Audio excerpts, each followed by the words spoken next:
10 साल वाले को बोलें या 3 साल वाले को बोलें या 2 महीने वाले को बोलें या तुम्हारा बोलें या इनका बोलें, फिल्टर कर दिया अपन ने, कलर जिसका काला होगा वो कंपोस्ट। लेकिन ये पहला गुण, ऐसे इसके और भी गुण हैं, वो सभी गुण उस पर आना चाहिए, तभी जाके हम मानेंगे कि ये वाकई में कंपोस्ट है। तो दूसरा गुण है जी इसका 25% नमी होना। देखो अगर नमी में कमी हुई तो समझ लो कि इसके अंदर जो माइक्रोब्स होंगे वो मर जाएंगे। कंपोस्ट का मतलब ये है कि इस कंपोस्ट में माइक्रोब्स हैं, बैक्टीरिया हैं, समझ गए ना। अब ये बैक्टीरिया जब होंगे कहीं पे, तो बैक्टीरिया का मतलब लिविंग ऑर्गेनिज्म, और लिविंग ऑर्गेनिज्म का मतलब भोजन, पानी और हवा की व्यवस्था, क्योंकि इसके बगैर तो 2 मिनट भी जीवन संभव नहीं है कि नहीं है। तो इसका मतलब ये हुआ कि जो भी हम कंपोस्ट को परिभाषित कर रहे हैं, उस कंपोस्ट में इतनी नमी होना चाहिए ताकि उसमें वो जीवाणु रहें। अब पता चला कलर तो काला है साहब, लेकिन नमी नहीं है उसमें बिल्कुल भी, तो क्या है, वो तो राख है। राख मतलब कुछ नहीं है उसके अंदर, समझ लो, जीवाणु है ही नहीं, ताकत है ही नहीं है, मरा हुआ प्राणी है, प्राणी है पर मरा हुआ है, ऐसा इसका भी है। तो ये नमी 25% होना ये कंपलसरी है अगर किसी भी आप कंपोस्ट को कंपोस्ट कह रहे हैं तब। ठीक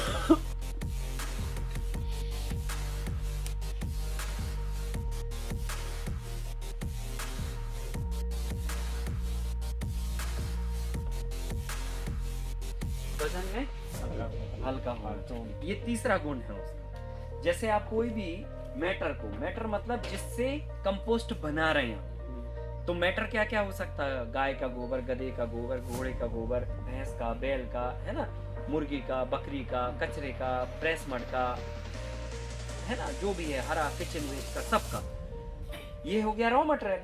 अब इस रॉ मटेरियल से कंपोस्ट बनना है, ठीक है कि नहीं। तो जब रॉ मटेरियल आप पकड़ोगे किसी भी चीज का, ऐसे आप कैसे निर्धारित करोगे, तो आप अपने हाथ को ही निर्धारित कर लो कि मान के चलो उदाहरण के तौर पे हमने इतना हाथ में गोबर लिया, गोबर ताजा है, अब इतने हाथ में जब हम कंपोस्ट लेंगे तो दोनों में कितना अंतर, तो इतने हाथ में जब आप गोबर लोगे तो वजन लगेगा आपको 1 किलो आ जाएगा, और इतने ही हाथ में जब आप कंपोस्ट लोगे उसी मटेरियल का बना हुआ, उसी गोबर का बना हुआ, तो 250 ग्राम आएगा, पूरा भर लो तो भी 250 ग्राम। मतलब कोई भी कंपोस्ट हुआ पदार्थ वजन में हल्का होना चाहिए। अगर वो वजन में भारी है, इसका मतलब वो अभी पदार्थ स्थिति में है, कंपोस्ट की स्थिति में नहीं। ठीक है, तो तीसरा इसका गुण है वजन में हल्का होना। और चौथा साहब इसका गुण है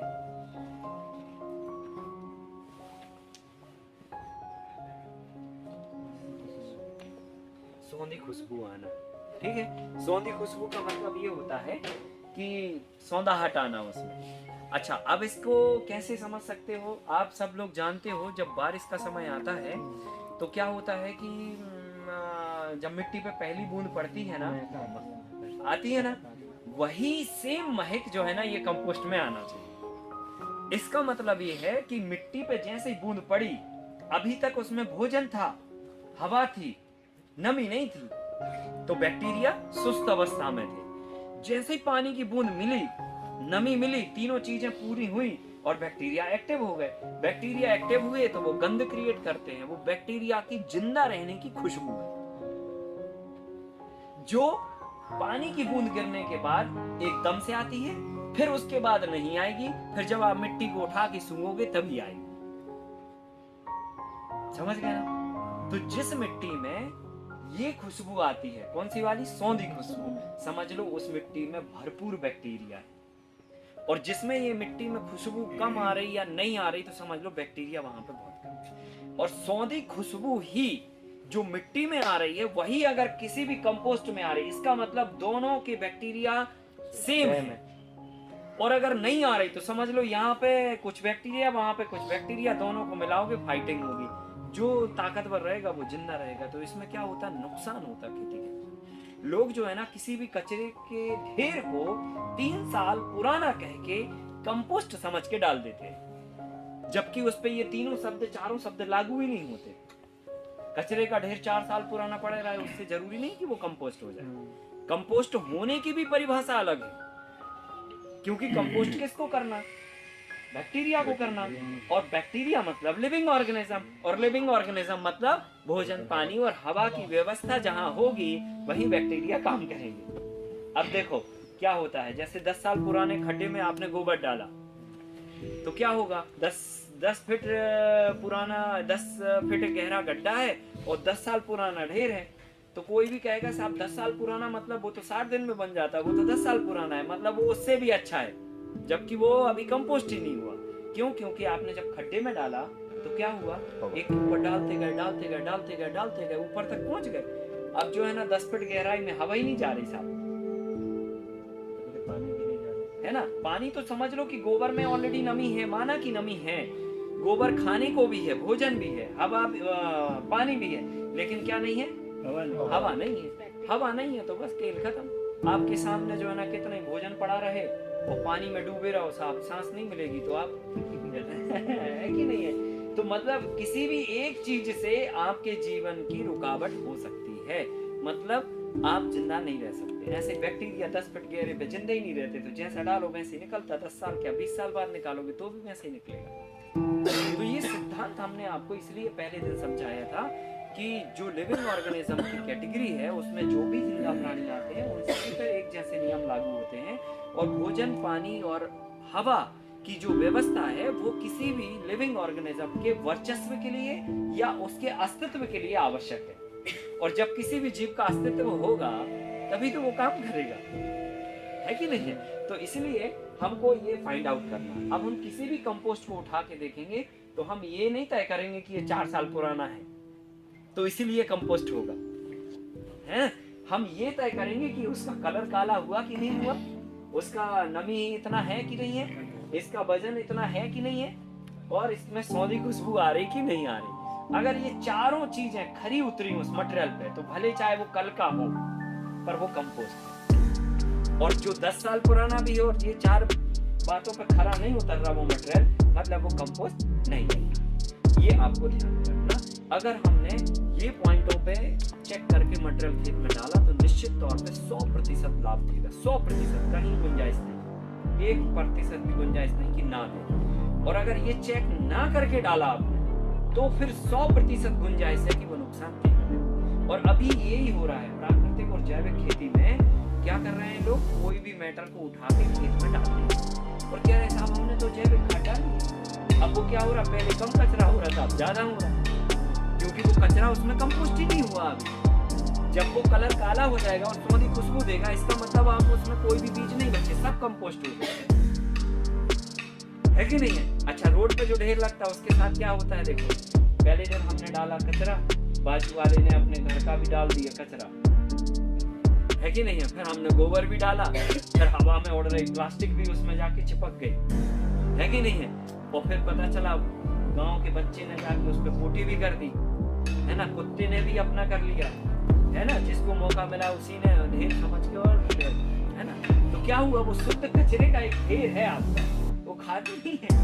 और लोग जो है ना उसी को जो है ना जैविक खाद समझ के भर भर के ट्रालियों में, और क्या करते हैं गर्मी के समय में डालते।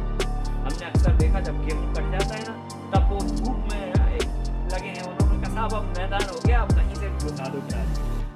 अब इतनी गर्मी में जब आप खाद डालोगे तो क्या होगी, उसकी नमी खत्म हो जाएगी, और नमी खत्म मतलब बैक्टीरिया खत्म। अब क्या बचा वहां पे, डेड बॉडी बची है और कचरा बचा है, प्लास्टिक है, उसमें बहुत सारे सीड्स हैं और बहुत सारी फंगस और फफूंद है, क्योंकि हर एक स्टेज का भोजन अलग अलग जीवों का होता है। बात समझ रहे ना। जैसे मान के चलो एक पपीता रखा यहाँ पे, अच्छा बढ़िया सुंदर पका हुआ, अब वो किसका भोजन है, वो हमारा भोजन है। जब हमने उस पपीते को खा के वेस्ट कर दिया तो वो किसी और का भोजन है। बात समझ में। तो क्या हो रहा, स्टेज बदली तो भोजन करने वाले जीव का भी नाम बदल गया। अब यहाँ पर जब तक वो कच्चा गोबर है तब तक वो किसी और का भोजन है, और जब वो पक गया मतलब ये गुण आ गए उसमें, अब वो किसी और का भोजन। और वो किसका भोजन है, वो मिट्टी के माइक्रोब्स का भोजन है। सौंधी खुशबू आ गई मतलब मिट्टी वाले जो बैक्टीरिया हैं वो उसके अंदर आ गए। ये अब बेसिक बातें हमें पता नहीं होती, इसलिए हम गलतियां कर देते हैं। आप हमेशा ध्यान रखो, कोई भी गोबर आप खरीदो, कुछ भी करो, बाहर से लाओ या खुद बनाओ, जब तक ये 4 चीजों पे वो खरा ना उतरे ना तब तक आप उसको डालो मत। भले इसमें रॉक फास्फेट मिला या वो अलग मैटर है, वो फास्फेट बेस्ड कंपोस्ट होगा।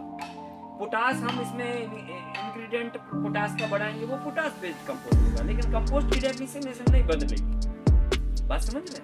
चाहे वो तुम्हारा नॉर्मल कंपोस्ट हो, चाहे वो पोटास वाला कंपोस्ट हो, चाहे वो फास्फोरस वाला हो, चाहे वो नाइट्रोजन वाला हो, चाहे जो भी वाला हो, इसमें ये चार चीजें क्लियर हो गई। ये सामान्य एक परिभाषा है जिससे हम भ्रमित न होकर अपने नॉलेज को नहीं करें और किसी भी खाद को डालने से पहले ये चार चीजें हम चेक करें।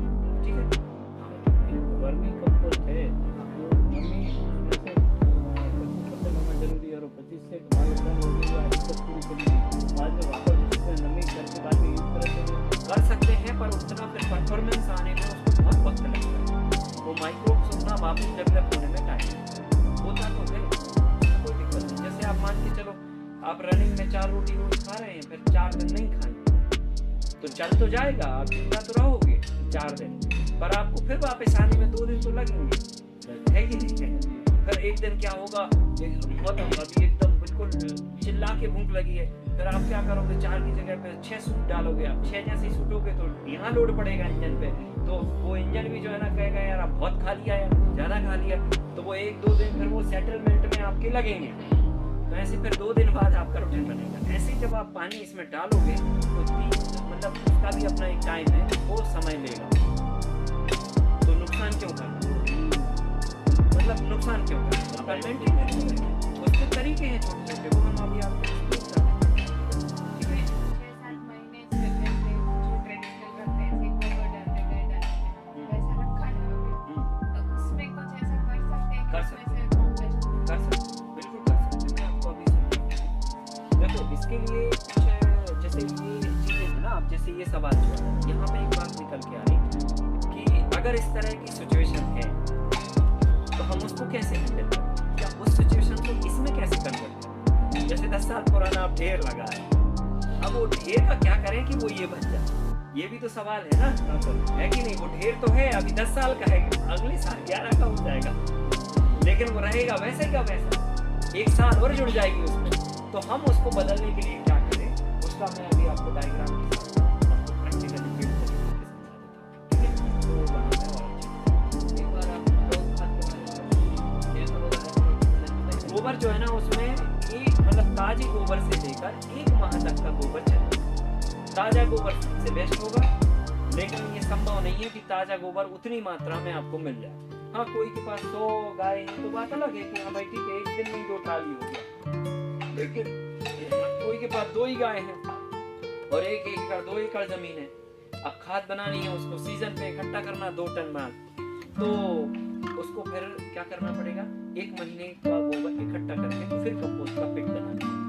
हाँ, फिर 1 महीने का इकट्ठा करो, फिर दूसरा पिट बना दो, तैयार लगभग वही। अगर आप कंडीशन बनाने की कंडीशन को आप सही शॉर्ट रखोगे, मतलब कंपोस्ट बनाने का तरीका, वो तरीका अभी हम आपको दिखा रहे हैं और समझा रहे हैं, उस तरीके से अगर बनाते हो तो 7 दिन या मैक्सिमम 90 दिन की प्रक्रिया है ये किसी भी कंपोस्ट को बनाने की, चाहे वो कचरे का हो, चाहे वो गाय घोड़ा गधा भैंस का गोबर हो, या मतलब सिटी वेस्ट हो, या प्रेस मड का कंपोस्ट हो, या अपना किचन वेस्ट हो, any type of waste biodegradable matter को हम एक विधि के माध्यम से 1 से 2 महीने के अंदर बना सकते हैं, सॉरी 2 से 2.5-3 महीने के बीच में बना सकते हैं, 60 से 90 दिन के बीच में बनता है। और इस काम को अगर फास्ट करना है तो जो हमने आपको सूक्ष्म पोषक तत्व बनाने का फार्मूला बताया था, और उसमें हमने बोला था कि वेस्ट डिकम्पोजर भी यही है, बस सरसों की खली हटा दो, 2 अलाइनमेंट कर दो, सरसों की खली हटा दो और ईस्ट ऐड कर दो, और 24 घंटे बाद आप यूज कर लो, उसको 5 दिन बाद यूज करना है सूक्ष्म पोषक तत्व को। और अगर आपको वेस्ट डिकम्पोजर बनानी है तो सरसों की खली बस हटा के ईस्ट जोड़ के, और वो भी जरूरी नहीं है कि ईस्ट आपको मिल जाए और जोड़ो ही आप, वो भी ऑप्शनल है, अगर मिल गया तो जोड़ दो, नहीं मिला तो उड़द दाल, मतलब 4 चीजें बस रहने दो, और उसको 24 घंटे के लिए एक मिश्रण में कपड़े से बांध के रख दीजिए आप। 24 आवर बाद वो वेस्ट डिकम्पोजर बन गया। आप ज्यादा पानी मिला के और जहाँ पे आप ये बना रहे हैं कंपोस्ट कर रहे हैं वहां पे जाके आप छिड़काव कर दीजिए, वो जाके 45 दिन में क्या होगा, डिकम्पोज हो जाएगा। जो काम 90 दिन में होगा वो 45 दिन में हो जाएगा। ऐसा होता है, इतना काम हम करते हैं। एक से कितनी मात्रा में डालना? ईस्ट 1 किलो डालना है और जो वो सॉल्यूशन बनेगा 20 किलो 20 किलो और 2-2 किलो का, वो सारा सॉल्यूशन 2000 किलो मटेरियल के ऊपर लागू होगा। ठीक है, 2000 केजी मटेरियल मतलब एक ट्रॉली मटेरियल के ऊपर आपको छिड़काव करके उसको जल्दी फास्ट कंपोस्ट करने के लिए करना। क्लियर हो गया? तो ये एक छोटी सी बात थी जो कल वाले सत्र से रिलेटेड ही थी और इसके साथ ही वो हमें एक्सप्लेन करना था आपको, लेकिन कल नहीं हो पाया इसलिए हमने आपको ये आज एक्सप्लेन कर दिया। अब इसका हम प्रैक्टिकल इसका और कंपोस्ट बनाने का तरीका वो आपको दोनों दिखा दे रहे हैं और सेकंड हाफ में हम लोग प्रैक्टिकली पोटास बनाना भी सीखेंगे। ठीक है, पोटास का हम कैसे फार्मूले से, किस फार्मूले से हम जमीन की पूर्ति करें वो बहुत इम्पोर्टेंट है, तो वो भी हम आज प्रैक्टिकल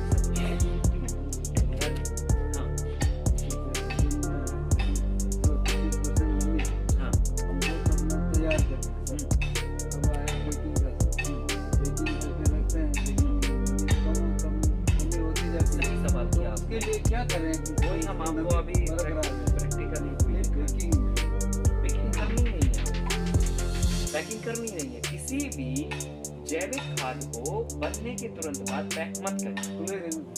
हाँ, उसका नियम है कि जब वो बिकने पे ऑर्डर में आया उसके एक दिन पहले आप पैकिंग करेंगे, क्योंकि आप पैकिंग करके रखेंगे तो निश्चित तौर पे नमी उसकी कम होगी।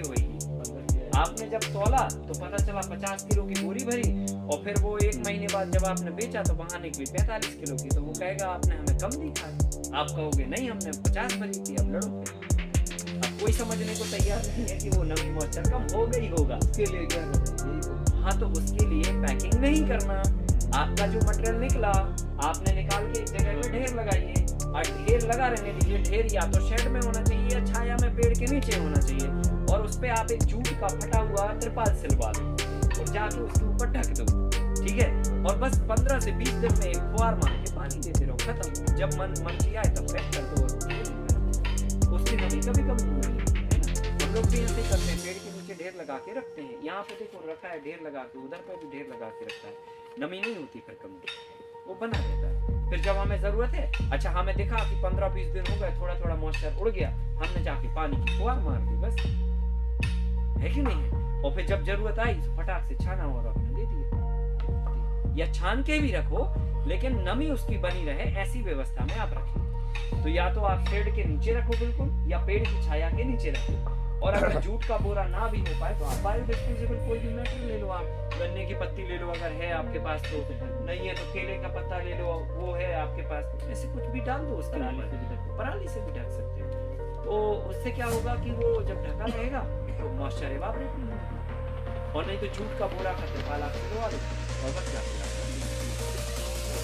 नहीं तो ये मैट वगैरह भी ढक सकते हैं, पर मैट एडवाइजेबल इसलिए नहीं करते क्योंकि क्या है उसके अंदर एरिएशन नहीं होता।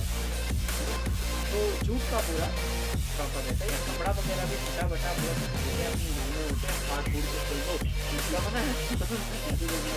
हाँ, कोई भी चलेगा, 2-3 साड़ियों को सिल के आपस में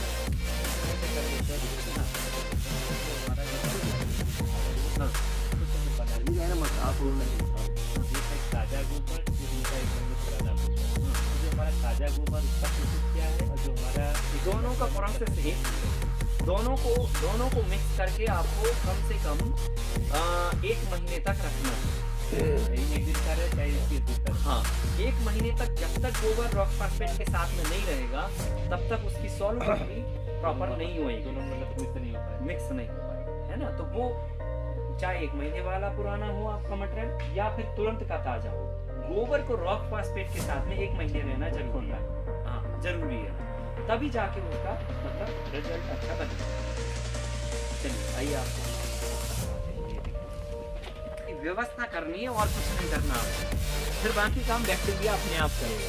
ना वो आपसे घड़ी पूछेगा कि साहब हम शुरू कर दें और ना ही वो बंद करेगा कि साहब आप कैम बंद कर दें, है कि नहीं। वो नॉनेस्ट आप काम करने वाला प्राणी है, ठीक है। हमें क्या करना है, हमें उसको एक व्यवस्था देनी है जिस व्यवस्था में उसको ये तीनों चीजें मिलती जाए। हमने एक डायग्राम बनाया, लिखा है गाय की गोबर से जैविक खाद बनाने का फिट निर्माण का तरीका। इसमें हम क्या करते हैं, पहले तो चौड़ाई का ध्यान रखो, आप 4 फीट से ज्यादा चौड़ा मत लो, ठीक है। लंबाई में आप 10 से 15 फीट एक एवरेज लंबाई ले सकते हैं, लेकिन आप ज्यादा भी इसको बढ़ा सकते हैं। लंबाई में कोई मतलब ये नहीं है कि नहीं इतना ही होना चाहिए, इससे ज्यादा नहीं होना चाहिए। और दूसरा काम क्या करना है, इसकी जो हाइट है ना, वो देखा हमने जमीन से बेड की सेंटर की हाइट, सेंटर मतलब जो मिड होगा उसका खड्डे का, उसका सेंटर 2 फीट होना चाहिए। तो 2 फीट हमको ये हाइट रखनी है, 4 फीट यहाँ से हमने चौड़ाई रखनी है, और 10 से 12 फीट 15 फीट तक अपनी लंबाई रखनी है। ऐसे करके ये हमको पिट बनाना। अब पिट का मतलब ये नहीं हुआ कि आपको कंक्रीट का कोई जाल बनाना, पिट का मतलब हुआ कि इस शेप में, मतलब इस आकार में आपको वो मटेरियल डालना है, ठीक है। जैसे मान के चलो हमने कोई भी गोबर पचानी है फॉर एग्जाम्पल, तो हमने क्या किया, गोबर को ही 4 फीट चौड़ा 2 फीट ऊंचा और 10 से 12 फीट लंबाई में उसको रखा, ठीक है कि नहीं। वो बोलने का मतलब है उस शेप में आपको ये मटेरियल को रखना है। फिर क्या करोगे आप, इसी बेड पे 10 से 15 दिन में, जैसे हमने आपको बताया था कि अगर गोबर और रॉक फास्फेट को हमने मिला के रखा फॉर एग्जाम्पल, तो हम क्या करेंगे कि 15 दिन में पहले एक गौमूत्र का मार दिया हमने, फिर एक 15 दिन में हमने मार के थोड़ा सा फावड़े से वहीं के वहीं ऐसे ऐसे ऐसे ऐसे कर दिया, ताकि एरिएशन प्रॉपर और अच्छे से हो जाए। 2 फीट से ज्यादा हाइट लेने पे एरिएशन प्रॉपर अंदर तक नहीं जा पाता, हवा अंदर तक नहीं जा पाती, इसलिए 2 फीट से ज्यादा गहराई अपन नहीं रखते, 4 फीट से ज्यादा चौड़ाई नहीं रखते, कारण क्योंकि साइड से जो हवा जाती है वो 2 फीट अंदर तक यहाँ से जा सकती है और 2 फीट यहाँ से फोर्स कर सकती है। हवा का जो पर्कुलेशन का जो पावर होता है वो 2 फीट तक होता है ना, इसलिए हमने 2 फीट का गणित पूरा बिठाया। हाइट 2 फीट रख दी, चौड़ाई 4 फीट रखी, तो इधर से भी जाएंगे तो 2 फीट कवर होगा, इधर से जाएंगे तो 2 फीट कवर होगा, ऊपर से आएंगे तो 2 फीट कवर होगा, इसलिए वो 2-2 फीट का सेटिंग इसमें 4 बाई 12 बाई 15 बाई 2 में अपना बैठा डायग्राम। ऐसे करके आप पिट बनाइए, इसके ऊपर आप जूट का बोरा ढकिए, नारियल के पत्ते ढकिए, खजूर के पत्ते ढकिए, केले के पत्ते ढकिए, पपीते का कोई भी आपके पास ऐसा वेस्ट हो ना, तो वो आप इसके ऊपर कवर कर सकते हैं, ताकि मॉइस्चर इसका प्रॉपर बना रहे, ठीक है। तो इस तरीके से ये कंपोस्ट। अच्छा, अब इसमें गौमूत्र तो हमने डाल दिया, लेकिन अब हमें ये भी लग रहा है कि देखो 2 चीजें हैं, जब रॉक फॉस्फेट आप डालोगे तो 2 काम करने हैं आपको, कंपोस्ट भी जल्दी करना है, और दूसरा क्या है ना, रॉक फॉस्फेट को सॉल्युबल भी करना है। तो रॉक फॉस्फेट को सॉल्युबल करने के लिए हम गौमूत्र का 2 स्प्रे मार रहे हैं, ठीक है कि नहीं। और इसको क्या बोलते हैं, तुम्हारा कंपोस्टिंग के लिए हम क्या करेंगे, वेस्ट डिकम्पोजर का एक स्प्रे मार देंगे।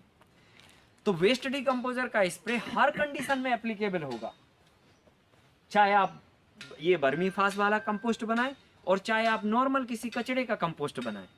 समझ में आ रही बात है ना। तो वेस्ट डिकम्पोजर तो जल्दी पचाने के लिए यूज होगा, और गौमूत्र रॉक फॉस्फेट की सॉल्युबिलिटी के लिए होगा। तो जब भी आप रॉक फॉस्फेट और ये वाला कंपोस्ट बनाओगे तब आपको गौमूत्र का एप्लीकेशन करना है, ठीक है। और जब आप नॉर्मल कंपोस्ट बनाओगे या रॉक फॉस्फेट वाला बनाओगे और आपको जल्दी कंपोस्ट चाहिए, तो आप वेस्ट डिकम्पोजर का इस्तेमाल करो। तो इसी पिट के ऊपर आप एक बार छिड़क दीजिए, और छिड़क के उसको ऐसे ऐसे करके, रॉक फॉस्फेट नहीं है तो लकड़ी का बुरादा, छोटे लकड़ी के टुकड़े, हड्डी का चूरा, ये सब उसके विकल्प हैं, वो आप इस्तेमाल कर सकते हैं, ठीक है कि नहीं। तो इस तरह से ये कंपोस्ट बनाने का तरीका है।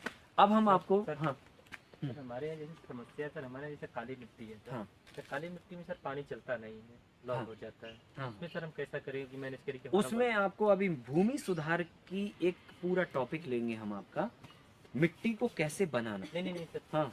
जल मतलब ये कि जैसे हमारी हाँ। ये हमारा पैरेलल जमीन है, पैरेलल जमीन पे हमारा पानी रुक जाता है सर, जमीन में अंदर नहीं जाता। नहीं हाँ। जमीन पे जैसे हमारी ये नॉर्मल हाँ। जमीन है, ऐसा पानी हमारा लगा रहता है, हम्म। तो फिर बेड हम लगाएंगे सर, वाटर लॉगिंग हो जाएगी सर, पेड़ पे हमारा कैसे प्रॉपर वर्क करेंगे कि नहीं करेंगे, हाँ हाँ ठीक, करेक्ट, मैं फिर समझ उसको गया। कैसे मैनेज करेंगे सर।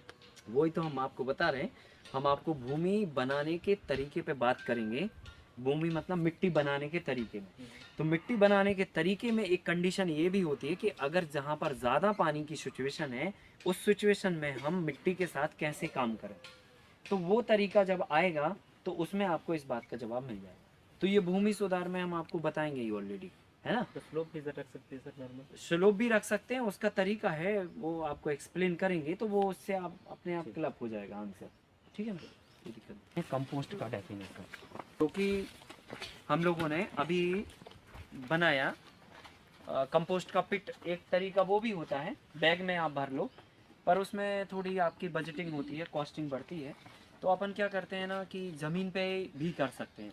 हाँ, ज़मीन पे थोड़ा नुकसान होता है 10%, क्योंकि ज़मीन पे आप मटेरियल डालोगे, अब जैसे अभी यहाँ पे मटेरियल ज़मीन पे डला है, पैर में चिपकेगा, 100 ग्राम 50 ग्राम 10 ग्राम भी सबकी चप्पल में चिपका, तो पता चला 2 किलो ख़राब हो गया, 2 किलो आज ख़राब हुआ, 2 किलो कल होगा। तो ऐसे करके पता चला आपको थोड़ा थोड़ा 10% मानना पड़ेगा कि नुकसान होगा। तो ऐसे होता, और फैलता भी है कि नहीं है, इधर ढुढ़क गया उधर ढुढ़क गया, है ना ऐसे। अभी इसमें क्या है ना कि इधर पे भी जाने का गुंजाइश नहीं है, तो वो उसमें सेफ रहता है। पर ये है कि 2,500-3 हज़ार रुपये आपको खर्चा करने पड़ते हैं उसके लिए। अदरवाइज जो है ना, आप बेड पे ज़मीन में ही बनाओ, 10% आप मान के चलो, ठीक है, नुकसान होगा, कोई दिक्कत की बात नहीं। पर हमारे 3,000 बचेंगे हैं। फ्लोरिंग का ऊपर फ्लोरिंग नहीं करने की जरूरत है, फ्लोरिंग के ऊपर है तो हाँ, फ्लोर के ऊपर कर सकते हैं, कोई दिक्कत नहीं, उसमें भी नहीं होगा दिक्कत। तो अब देखिए, अब ये हम जो आपको डेफिनेशन, ये वर्मी फास खाद है अपना, ये प्योर वर्मी फास है, जो अपन ने इसमें रॉक फॉस्फेट और गोबर को मिला के जो अपना 15 से 20 दिन में, या जो 1 महीने 1.5 महीने की प्रोसेस है, उसके बाद जो कंपोस्ट निकला वो है ये, है ना। कल हम लोगों ने जो मिलाया ना, वो भी प्रोम खाद है, लेकिन इसमें सॉल्युबिलिटी रॉक फॉस्फेट की ज़्यादा है, और उसमें हमने तुरंत मिलाया गोबर के पाउडर में, तो उसकी सॉल्युबिलिटी कम है। लेकिन वो भी बोरी के अंदर 10-15 दिन 20 दिन महीने भर रहेगा ना, तो उसकी सॉल्युबिलिटी हो जाएगी, ठीक है कि नहीं। तो अपन ने क्या किया, इसमें गोबर भरा, रॉक फॉस्फेट भरा और केंचुए डाली, खाद बन गई, निकाल के ढेर लगा दिया यहाँ पे। अब देखो, जो हम आपको बता रहे थे अभी कि खाद की परिभाषा क्या है, तो पहले नंबर तो हमें क्या देखना है, कलर देखना है। तो कलर तो देखो दिख ही रहा है आपको, ब्लैक ब्राउन हो गया, है ना। दूसरा क्या है, नमी देखनी है। तो नमी चेक करने का क्या तरीका है, अब हमें ये समझ में आ रहा साहब, ये भी गीला है, वो भी गीला है, ये भी गीला है और ये भी गीला है कि नहीं, सब गीला ही गीला है, हम किसको 25% बोलेंगे। तो क्या करना आपको, ये जैसे मटेरियल है, ये मटेरियल को आप प्रेस करिए, प्रेस करिए, तो क्या हुआ, लड्डू बन गया। अब ऐसे आप इसको छोड़ दीजिए, तो क्या हो गया, फूट गया। तो 25% है ये 25% है। और अगर आपने लड्डू बनाया, ठीक है, और लड्डू बना और आपने फोड़ा, ऐसे गिराया और वो फूटा नहीं, तो 25% से ज्यादा है। और लड्डू बनाते समय अगर हाथ में पानी चिपक गया, तो भी 25% से ज्यादा है, ठीक है कि नहीं। अब देखो, हमारे में कोई पानी नहीं चिपका, मतलब मटेरियल चिपका लेकिन पानी कहीं नहीं है, तो 25% परफेक्ट मॉइस्चर है। अब अगर मान के चलो लड्डू बना रहे हैं और लड्डू ही नहीं बन रहा, तो फिर कमी है पानी की, मतलब 25% से वो नमी कम है। तो ऐसे आपको हमेशा चेक कर लेना चाहिए नमी। कलर हम, हाँ, ये हमने कलर देख लिया साहब, ब्लैक ब्राउन है। अब इसमें थोड़ा सा कलर थोड़ा रेडिश रेडिश सा दिख रहा है ना आपको, वो रॉक फॉस्फेट की वजह से दिख रहा है। बाकी दूसरे पॉइंट पे जाएं हम, तो वजन, नमी देख ली, नमी का भी क्लियर हो गया साहब। वजन का देख लो, तो अगर हम जैसे गोबर को उठाएंगे ना, जिससे ये बना है, इतना उठाएंगे तो वजन लगेगा, या तोल लो, और इतना ये आप तोलो, तो दोनों में आपको फर्क समझ में आ जाएगा। और वैसे भी ये फिजिकल एनालिसिस है, आप ऐसे करोगे तो आपको वैसे ही हल्का लगेगा। तो हल्का है मतलब एक तीसरा पॉइंट भी ये पास हो गया। अब चौथा पॉइंट बचा, इसको आप सूंघ लो बढ़िया, है ना, तो तुरंत आपको पता चल जाएगा कि यार खुशबू तो बढ़िया आ रही, मिट्टी जैसी। तो चौथा पॉइंट भी क्लियर हो गया। इसका मतलब अब ये खेत में डालने लायक मटेरियल हुआ। ये आपको 4 पॉइंट साहब चेक करके ही मटेरियल को खेत तक पहुंचाना है। अगर इन 4 में से किसी भी एक पॉइंट पर अगर मटेरियल खरा नहीं उतर रहा है, तो उसको इन 4 पॉइंटों पे लेके आओ मटेरियल को। और लाने का तरीका वही है, ओ पिट बनाइए, ओ पिट में वो 2 महीने के अंदर इस फॉर्म में आ जाएगा, ठीक है। तो अब आपको 2 बातें फिल्टर हुई इस पूरे बातचीत के दौरान, कि हमें कंपोस्ट बनाने के लिए ये साइज का पिट बनाना है, ज़्यादा जल्दी पचाने के लिए हमें उसमें वेस्ट डिकम्पोजर का इस्तेमाल करना है, और जब वो कंपोस्ट हो गया तो उसका आइडेंटिफिकेशन भी हमने कर लिया, ठीक है कि नहीं। ये पॉइंट बहुत ज़रूरी थे। जिसमें केंचुआ डालेंगे उसमें भी वेस्ट डिकम्पोजर डाल सकते हैं, पर उसमें आवश्यक नहीं है, क्योंकि केंचुए का पेट ही डिकम्पोजर का काम करता है। वो और फास्ट डिकम्पोजर, वो मतलब 3 मिनट के अंदर वर्ल्ड का सबसे पावरफुल डिकम्पोजर केंचुए का पेट है, जो 3 मिनट के अंदर किसी भी मटेरियल को डिकम्पोज कर देता है। उसने यहाँ से खाया और 3 मिनट के अंदर उसके पीछे से वो निकल जाता है, तो वो 3 मिनट में डिकम्पोज हो जाता है ना। इसलिए मिट्टी के अंदर ऊपर वाले ने केंचुए को बनाया ताकि जो भी पत्ता तिनका कचरा गिरे और वो फट से खाए और तुरंत डिकम्पोज करके प्लांट्स को न्यूट्रिएंट के रूप में दे दे। ये वर्ल्ड की सुपर पावर मशीन है जो दुनिया में आज तक कहीं मतलब हम कुछ भी कर लें पर ऐसा नहीं बना सकते। 3 मिनट में डिकम्पोज करने का हमारे पास फार्मूला नहीं है, ठीक है। तो वो सबसे पावरफुल फार्मूला है।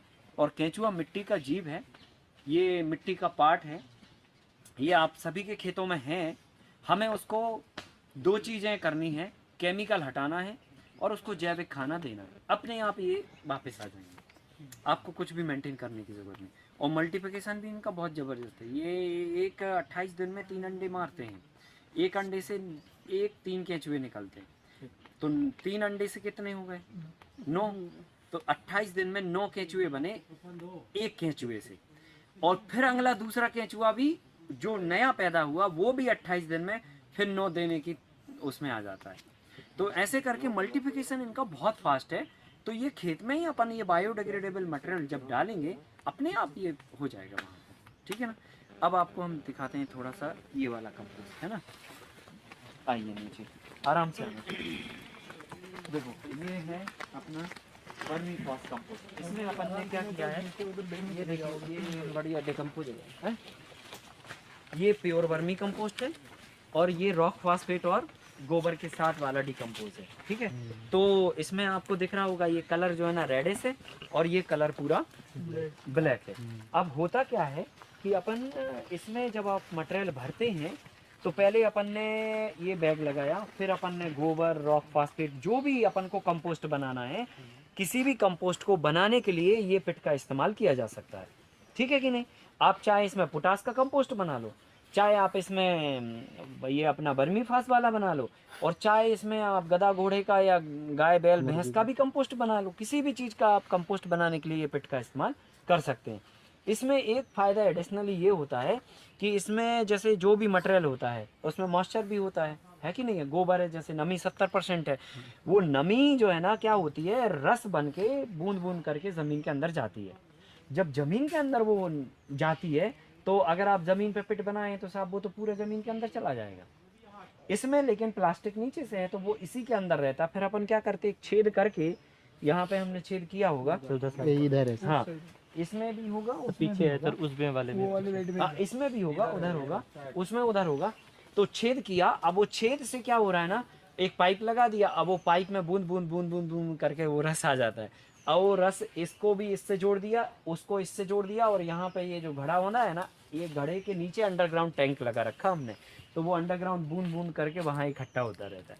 उसमें सबसे पावरफुल नाइट्रोजन होती है, क्योंकि गोबर में जो नाइट्रोजन होती है वो फिर पानी के साथ नीचे चली जाती है, और पानी के साथ नीचे आके वो अंडरग्राउंड उसमें आ गई। अब उसमें नाइट्रोजन है, हम जैसे ही उसको स्प्रे करेंगे यूरिया का काम करेगा, उसको पानी के साथ बहा के देंगे तो टॉनिक का काम करेगा। तो ये चीज़ आपको मतलब ध्यान में रखनी।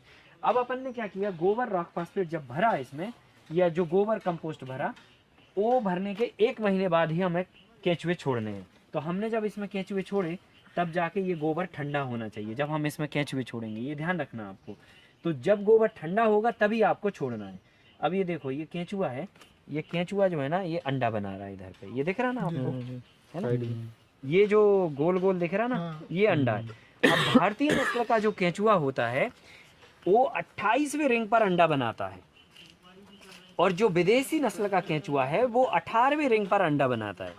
रिंग का मतलब होता है जो इसके शरीर में ऐसे ऐसे धारियां होती हैं। तो अभी आप इसको गिनोगे ना तो 28वें रिंग पर इसका अंडा बनेगा। तो समझ लो ये भारतीय नस्ल का केंचुआ है, समझ गए।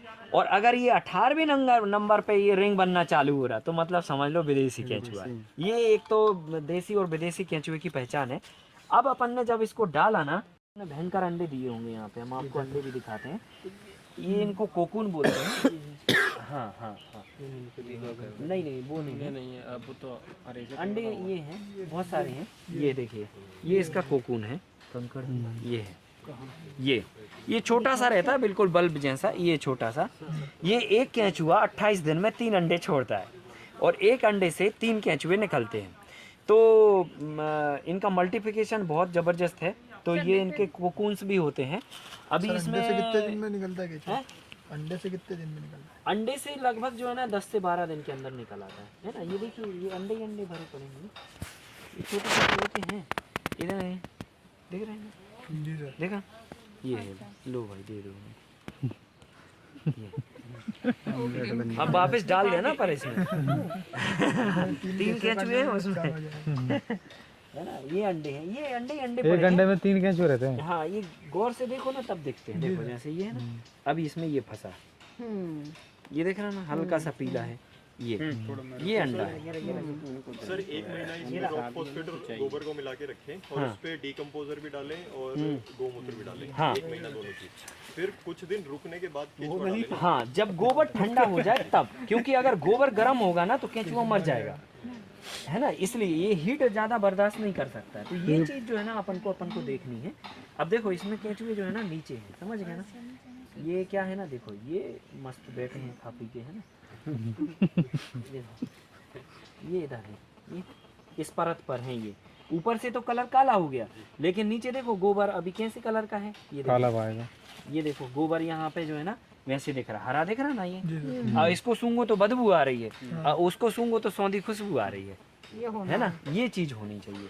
देखो ये सब अंडे बना रहे हैं, ये भर के बैठा है 2-3 अंडे, है ना? और ये दे भी दिए उसने, दिए 3 ठो अंडे इसमें फंसे हुए हैं, है ना? तो ये सब चल रहा है उनका काम धाम, है ना? ये रुकते नहीं है, छुट्टी उट्टी भी नहीं मनाते और ना ही इनको मतलब किसी और चीज़ की चिंता है, ना टीवी देखना है इनको, ना है।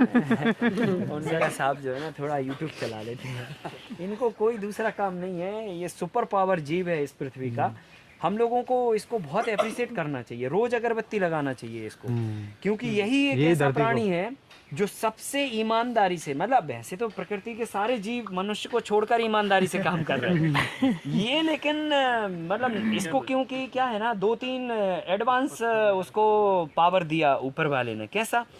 पहला पावर है कि ये नॉन स्टॉप खाएगा, जिस दिन पैदा होगा तभी से खाना चालू करेगा और जब तक मरेगा नहीं तब तक नॉन स्टॉप खाएगा। ये दुनिया में किसी भी जीव को ये पावर नहीं है। सर इसी उम्र में रहती है क्या? आप खाना खाते हो, खाना ऐसे नहीं कि खाते ही रहते हो, ठीक है? खाया फिर थोड़ा रेस्ट करते हो, काम करते हो, फिर अपना वेस्ट करके और अपना फिर खाने का इंतज़ाम करते हो।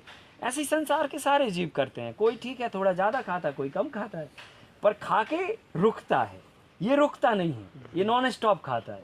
एक गुण। दूसरा गुण ये है इसका कि ये 24 घंटे में एक बार सांस लेने के लिए ऊपर आता है। हमको हर मिनट सांस की ज़रूरत है। ये 24 घंटे में एक बार श्वसन क्रिया करता है, धरती के अंदर पड़ा रहेगा, रात के समय में आएगा और बस सांस लेके फिर नीचे चला जाएगा। तीसरा गुण है इसका कि ये मतलब अपनी पूरी ज़िंदगी में 1.5 किलोमीटर तक चल सकता है। 170 दिन की इसकी लाइफ है। चौथा गुण है कि ये जिस रास्ते से सांस लेने ऊपर आता है उस रास्ते से वापस कभी नहीं जाता। अगर जाएगा तो एक जिंदगी में एक ही रास्ते पे वो चलेगा, जैसे हम चलते हैं, है ना? जिस रास्ते से हम स्कूल जाते थे उसी रास्ते से वापस आते थे और दूसरे दिन भी उसी से जाते थे, तो रास्ता हमारा तय था। ये ऐसा नहीं करता है, लेकिन आपके दूसरे रास्ते जाने से कोई फ़ायदा नहीं है। इसके दूसरे रास्ते से आने और जाने से फ़ायदा है। एक बार आएगा तो एक बार होल बनाते हुए आएगा, दूसरे रास्ते से जाएगा तो दूसरा होल बनाते हुए जाएगा, अब फिर कल उसको फिर तीसरे रास्ते से आना है। तो क्या हुआ, पूरी ज़िंदगी में उसने अगर 170 दिन में 170 दिन बार आया और गया तो कितने सारे 240 तुम्हारे 70 दूनी 34 340 होल बनाए उसने, एक केंचुए ने। और एक केंचुए ने न जाने कितने अपने बच्चे लगा दिए काम में कि भाई तुम भी चलो लगो काम में। तो ये बहुत वर्ल्ड का सुपर पावर जीव है। और पांचवा गुण है इसको कि ये रात में सबसे ज़्यादा काम करता है। तो जितना इसको अंधेरा मिलेगा उतना ज़्यादा काम करेगा। अभी देखो ये केंचुए दिखाए थे, वो सारे घुस गए फिर अंदर। वो दिन में एक्टिव नहीं रहते, इनको दिन में काम करने की आदत नहीं है। दिन मिला, इनको उजाला मिला और ये बिल्कुल ऐसे हो जाएंगे नॉन एक्टिव, और जैसे ही अंधेरा मिला और लग जाएंगे फिर। इसलिए धरती के अंदर बनाया प्राणी को। ये बहुत वरदान प्राणी है। इसमें आप बस ये ध्यान रखना कि हमको अपना देसी केंचुआ ही इस्तेमाल करना है, ठीक है कि नहीं? आपको विदेशी केंचुआ इस्तेमाल नहीं करना है, ये बस आपको उनको ध्यान में रखना है। तो ये है बर्मी को लेकर बातचीत। और इसमें ये अपन जूट का बोरा ढक देते हैं ताकि नमी मेंटेन रहे और ऊपर से इसको उजाला ना मिले। अगर उजाला मिला तो ये वापस से फिर ये काम नहीं करेगा, ऐसा है। तो इसलिए बैग में मिक्स करने का प्रोडक्ट लिया था?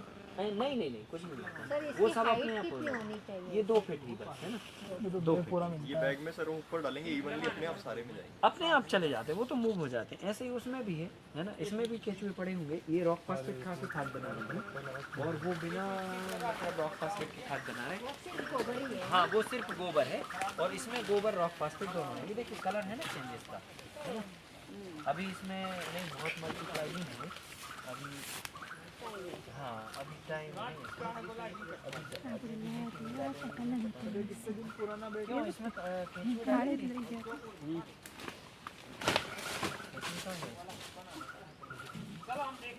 केचुए डालेंगे? केचुए डाले थे इसमें?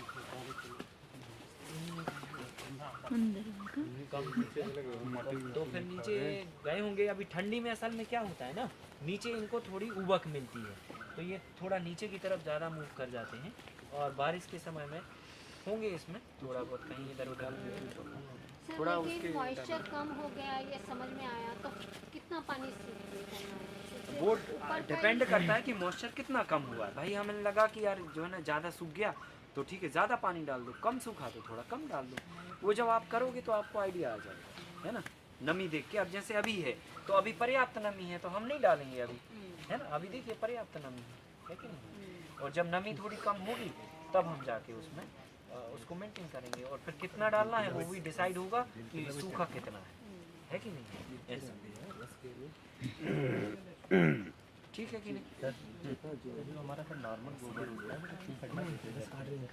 ठंडा करने के लिए कुछ नहीं करना, वो ऑटोमेटिकली ठंडा ऑटोमेटिक ठंडा हो जाता है। ऑटोमेटिकली 1 महीने के बाद होता है। अगर नहीं हुआ हो तो आप पिट में भर के और उसमें पानी डाल दो थोड़ा सा, तो उसकी हीट जो है ना निकल जाएगी। ऐसे भी कर सकते हैं। जैसे वो वाला हमारा बेड है उसमें आप नॉर्मल बेड बनाकर उसमें स्प्रे कर देंगे पानी का, तो ठंडा हो जाएगा 30 दिन बाद। 30 दिन, है ना। मीथेन गैस जो होती है वो निकली और गोबर ठंडा हो गया। चलो ये आपको बताना था एक दो चीज़ें, तो कर दें आपको। हाँ वो अपन हाँ